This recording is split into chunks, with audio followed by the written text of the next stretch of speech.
નમસ્કાર વિદ્યાર્થી મિત્રો, આપણે વાત કરશું ટીવાય બીએ સેમેસ્ટર 6 કૌટિલ્ય અર્થશાસ્ત્રમ પેપર નંબર 20 વિશે. આ પહેલાના વિડીયોની અંદર આપણે રાજનીતિ વિશે ચર્ચા કરી હતી. આજે આપણે અર્થશાસ્ત્રના કર્તા કૌટિલ્ય વિશે આપણે ચર્ચા કરીશું, એના જીવન, સમય અને કવન વિશે.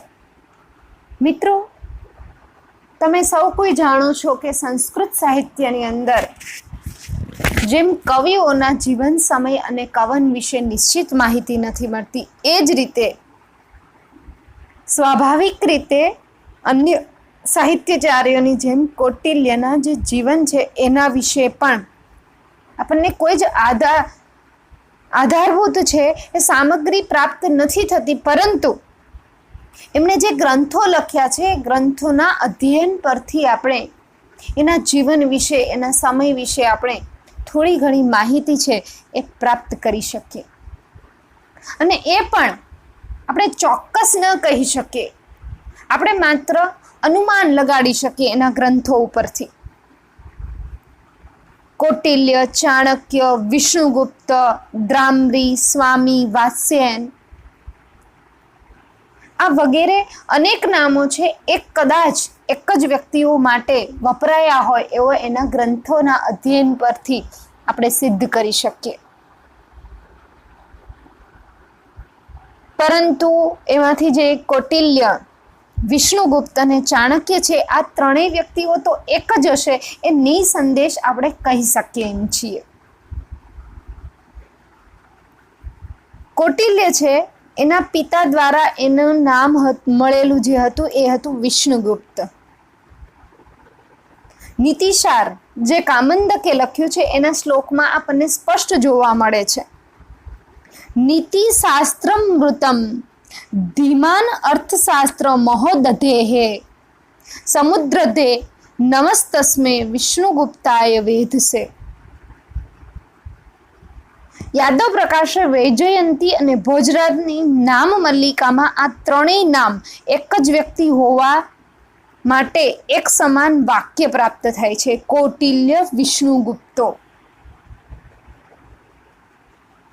જયમંગલાના ટીકાકાર ચાણક્ય અને કૌટિલ્યને એક જ વ્યક્તિ ગણે છે. અને આ ચાણક્ય અને કૌટિલ્ય નામ છે એ વિષ્ણુગુપ્તના ગોત્ર કે જન્મસ્થાનને કારણે પ્રાપ્ત થયેલ હોય એવું એનું માનવું છે. મિત્રો, અનેક આચાર્યો કૌટિલ્યના નામ વિશે, કૌટિલ્યના જીવન વિશે અનેક મતાંતરો આપી રહ્યા છે. એ સૌ કોઈ મતાંતરમાં કૌટિલ્ય, વિષ્ણુગુપ્ત અને ચાણક્ય આ ત્રણેય એક જ વ્યક્તિના નામ હોય એવું સિદ્ધ થાય છે. નીતિસાર ગ્રંથમાંથી જે માહિતી મળે છે એ પ્રમાણે વિષ્ણુગુપ્તે નંદવંશનો નાશ કર્યો હતો અને ચંદ્રગુપ્તને રાજા બનાવ્યો હતો. આ ચંદ્રગુપ્તની શાસન ધુરા સરળતાથી ચલાવી શકાય તે માટે વિષ્ણુગુપ્તે છે અર્થશાસ્ત્રની રચના કરી. સર્વશાસ્ત્ર અનુક્રમ્ય પ્રયોગ ઉપલભ્ય ચ કૌટિલ્ય નરેન્દ્રાર્થે શાસનસ્ય વિધિ કૃતઃ. હેમચંદ્ર સૂરી, તમે સૌ કોઈએ નામ સાંભળેલું છે. તો હેમચંદ્ર સૂરીએ પોતાના ગ્રંથ પરિશિષ્ટ પર્વમાં ચાણક્ય વિશે જે વિગત લખી છે તે પ્રમાણે તેના પિતા ચણી કે ચણક હતા અને માતાનું નામ ચણેશ્વરી હતું. ગોલ દેશમાં આવેલ ચણક ગામના તેઓ નિવાસી હતા અને તેથી જન્મસ્થાનને આધારે વિષ્ણુગુપ્ત છે એ ચાણક્ય તરીકે ઓળખાયા હશે એવું હેમચંદ્ર સૂરીનું માનવું છે. અને વળી એના પિતાનું નામ ચણક હોવાથી પણ ચાણક્ય નામે પ્રસિદ્ધ થયા હોય અને કદાચ આ તેમનું ગોત્ર નામ પણ હોઈ શકે.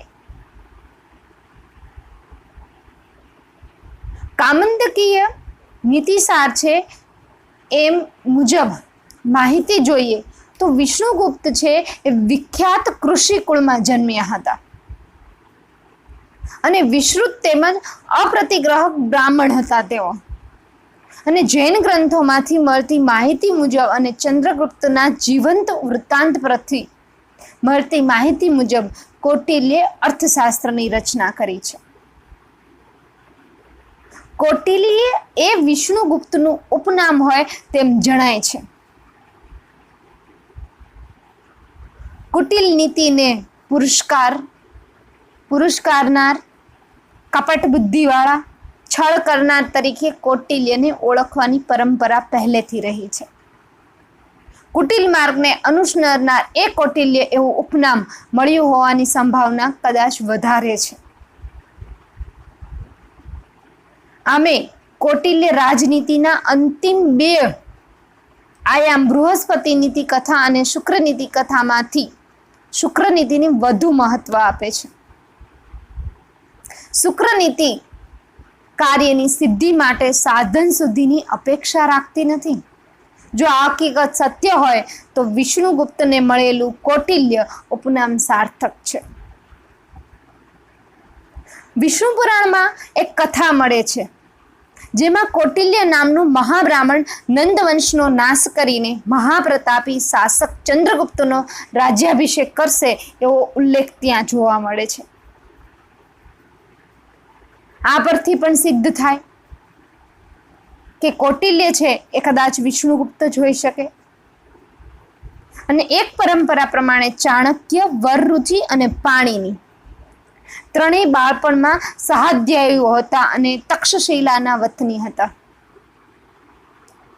તક્ષશિલામાં ધનનંદનું શાસન હતું.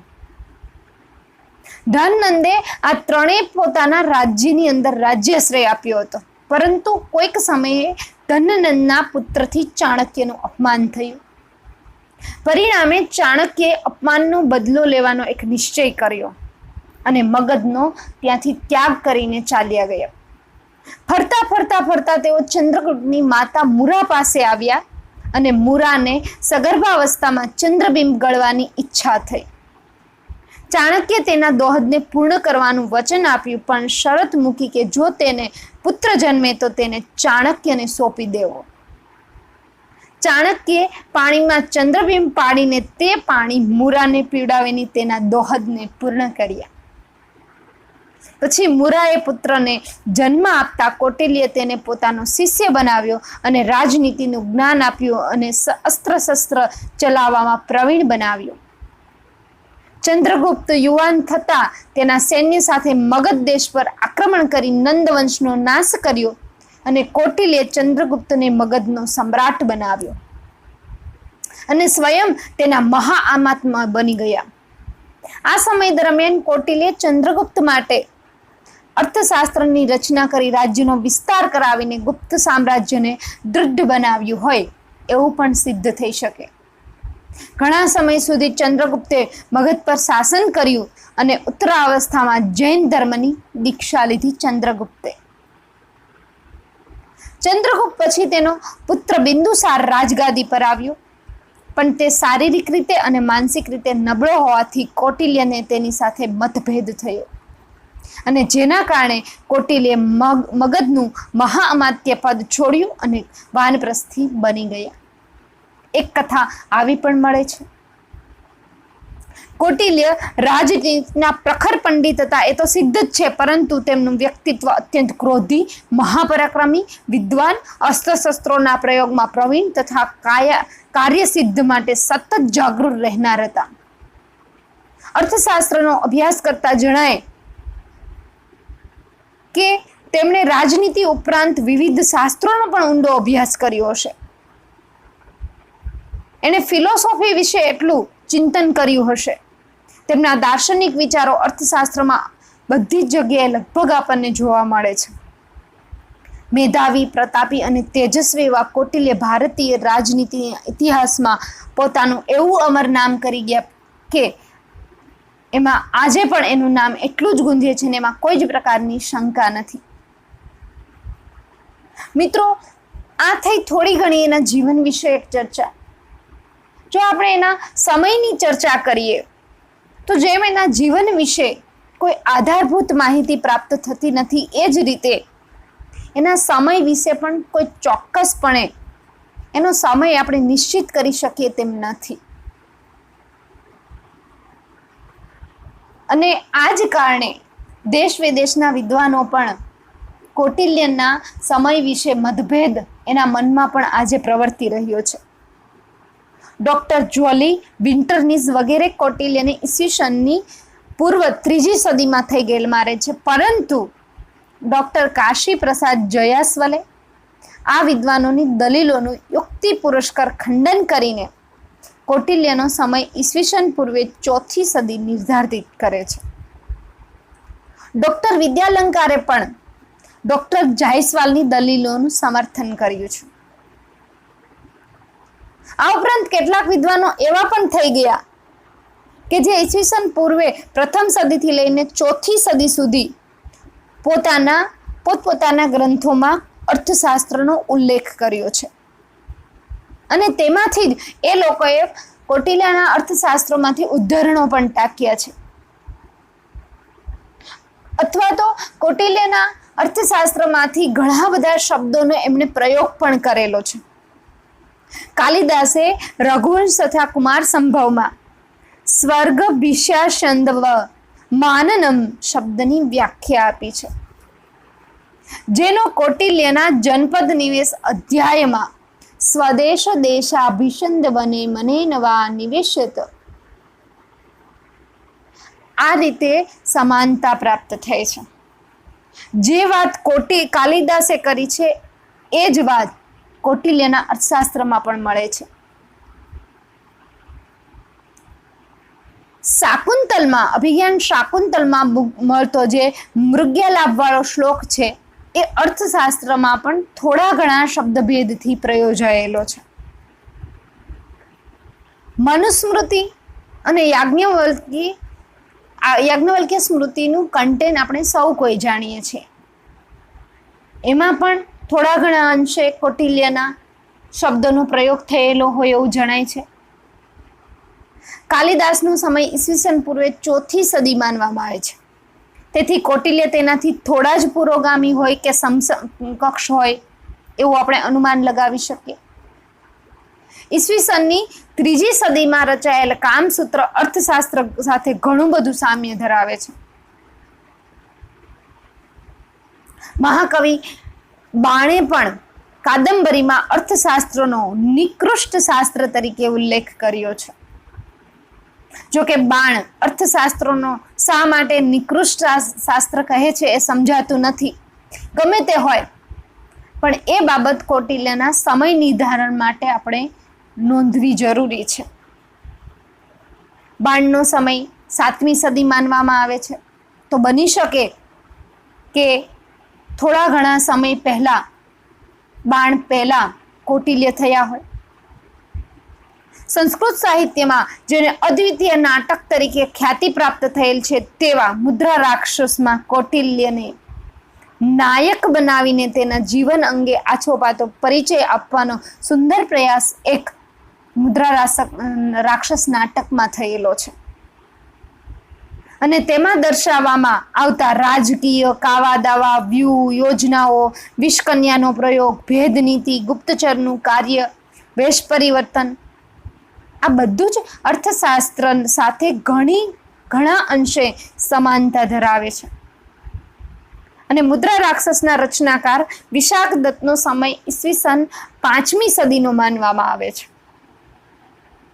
દંડીએ પણ દસકુમાર ચરિતમાં દંડ નીતિનું મહત્વ સમજાવતા વિષ્ણુગુપ્ત અને ચંદ્રગુપ્ત મૌર્યનો ઉલ્લેખ કર્યો છે.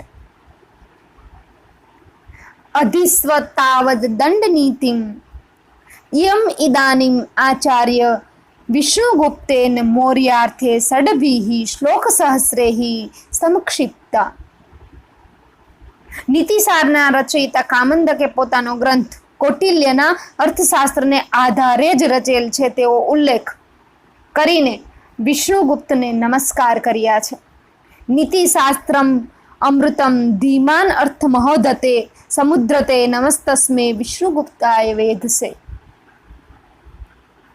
આ ઉપરાંત સોમદેવ સુરીનું નીતિ વાક્યામૃત પણ અર્થશાસ્ત્રના આધારે જ લખાયેલું છે. તો કામંદક અને સોમદેવ બંને કૌટિલ્યના ઋણનો સ્વીકાર કર્યો છે, જેનો સમય 10મી સદી માનવામાં આવે છે. લગભગ 6ઠી સદીમાં રચાયેલ અગ્નિ પુરાણ અને મત્સ્ય પુરાણમાં પણ કૌટિલ્યના અર્થશાસ્ત્ર વિશે ચર્ચાઓ જોવા મળે છે. બૌધાયન ધર્મશાસ્ત્ર પણ કૌટિલ્યના અર્થશાસ્ત્રનો ઉલ્લેખ કરે છે, અને ધર્મશાસ્ત્રો છે, ધર્મસૂત્રોનો સમય ઈસવીસનની 7મી સદી માનવામાં આવે છે. અને કૌટિલ્ય પોતાના જ ગ્રંથ અર્થશાસ્ત્રમાંથી તેમના સમયને નિશ્ચિત કરવા પ્રમાણ પ્રાપ્ત થાય છે. એન શાસ્ત્રમ ચ શસ્ત્રમ ચ નંદરાજગતા ચ ભૂઃ અમર્ષેણ ઉદ્ધૃતન્યાસુ તેન શાસ્ત્રમિદમ કૃતમ. આ શ્લોકમાં નંદ રાજાનો ઉલ્લેખ મળે છે, જેનો ઉચ્છેદ કરીને ચંદ્રગુપ્તે મૌર્ય સામ્રાજ્યની સ્થાપના કરી હતી. વિવિધ ઐતિહાસિક પુરાવાઓને આધારે નંદનો સમયગાળો ઈસવીસન પૂર્વે 364 થી 324 સુધીનો નક્કી કરવામાં આવ્યો છે, અને ચંદ્રગુપ્તે ઈસવીસન પૂર્વે 324માં મૌર્ય વંશની સ્થાપના કરી હતી. એ તો આપણે સ્વયં સિદ્ધ છે ને, એ આપણે સૌ કોઈ જાણીએ છીએ. અને વળી એક હમણાં દંતકથા કહી એ પ્રમાણે કૌટિલ્ય ચંદ્રગુપ્તના રાજ્યમાં અમાત્ય પદ પણ સ્વીકાર્યું હતું, અને તથા ત્યાં રાજા માટે અર્થશાસ્ત્રની રચના કરી હતી. સર્વશાસ્ત્રાનુક્રમ્ય પ્રયોગમ ઉપલભ્ય ચ કૌટિલ્યે નરેન્દ્રાર્થે શાસનસ્ય વિધિ કૃતઃ. આ ઉપરથી કહી શકાય કે કૌટિલ્ય છે એ ચંદ્રગુપ્તના સમકાલીન હતા. તો જુદા જુદા મતો જોઈએ આપણે કહી શકાય કે કૌટિલ્યનો સમય ઈસવીસન પૂર્વેની 4થી સદી હોઈ શકે. કેટલાક વિદ્વાનો કૌટિલ્યનો સમય ઈસવીસન પૂર્વે 3જી સદી પણ નિર્ધારિત કરે છે. હવે વાત કરીએ આપણે એના કવરની. તો કૌટિલ્યે કેટલીક કૃતિઓની રચના કરી છે તે અંગે તો દ્વિધા જ છે, પરંતુ અત્યારે ઉપલબ્ધ અર્થશાસ્ત્ર કૌટિલ્યની એકમાત્ર કૃતિ ગણાય છે. આ એક જ ગ્રંથની રચના કરીને કૌટિલ્યે ભારતીય રાજનીતિના ઇતિહાસમાં પોતાની યશસ્વી પતાકા છે એ લહેરાવી દીધી છે, અને આજે પણ રાજનીતિની ચર્ચા આવે એટલે આપણે કૌટિલ્યને ન ભૂલી શકીએ. સૌ પ્રથમ આપણને કોઈનું નામ યાદ આવે તો એ છે કૌટિલ્ય. કૌટિલ્યની અંદર રાજ્યશાસ્ત્રને લગતા તમામ મુદ્દાઓની ચર્ચા કરી લેવામાં આવી છે. એક ઉત્તમ ગ્રંથ એ ગણાય છે. આ અદ્ભુત અદ્વિતીય ગ્રંથના કારણે કૌટિલ્ય છે એ સંસ્કૃત સાહિત્યના ઇતિહાસમાં રાજનીતિ એક વિષયક એકમાત્ર વિદ્વાન હોવાનું ગૌરવ એમણે પ્રાપ્ત કર્યું છે. આ ગ્રંથ એટલો વિશિષ્ટ છે કે પછીના આચાર્ય પોતાના ગ્રંથમાં અર્થશાસ્ત્રનો આધાર લેવામાં ગૌરવ અનુભવ્યું છે. કેટલા બધા ગ્રંથકારો એવા છે કે જેણે કૌટિલ્યના અર્થશાસ્ત્રનો આધાર લીધો અને પોતાના ગ્રંથની રચના કરી છે.